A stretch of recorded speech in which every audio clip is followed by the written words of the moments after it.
இந்த சுருக்கு வலை எடுத்துக்கொண்டாலும் சரி, லைட் போஸ்ட் எடுத்துக்கொண்டாலும் சரி, டைனமைட் எடுத்துக்கொண்டாலும் சரி, இதுக்கெல்லாம் பின்னால அதிகாரிகள் இருக்கிறாங்க, நேவி இருக்குது, உதவி செய்யறவர் இல்லையா, செய்யறாங்க. அப்ப நம்மட கடலை நாசமாக்குறது யாரு? நம்மட தலையில மண்ணை வாரி போடுறது நம்மடாக்கள் தான். கள்ளத்திரமா மீன் பிடிக்கிறது யாரு? டைனமைட் அடிக்கிறது யாரு? லைட் போஸ்ட் செய்யறது யாரு? சுருக்கு வலை பாய்க்கிறது யாரு? ட்ரோலிங் செய்யறது யாரு? எல்லாமே நம்மடாக்கள். அதனால உங்களுக்கு நான் சொல்லியிருக்க ஒரு வார்த்தை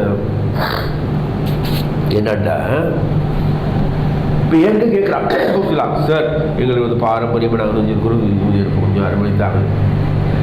நான் சொன்ன சட்டவிரோதம் என அறிவிக்கப்பட்டு இருக்கின்ற எந்த ஒரு தொழிலுக்கும் நான் அனுமதி கொடுக்க போறதுனா இல்லை, சரியா?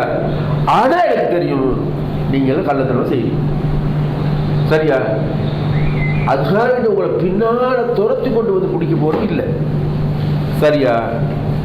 ஆனா நீங்க உணரணும், சட்டவிரோதமான முறையில் மீன்பிடிகளை நாங்கள் ஊக்குவிக்கின்ற போது எங்களுடைய கடல் வளங்கள், மீனினங்கள் அழிகின்ற தருவாயில் தான். மொட்டர் ட்ரோலிங் ஏன் நம்ம இவ்வளவு சட்டை போடுறோம்?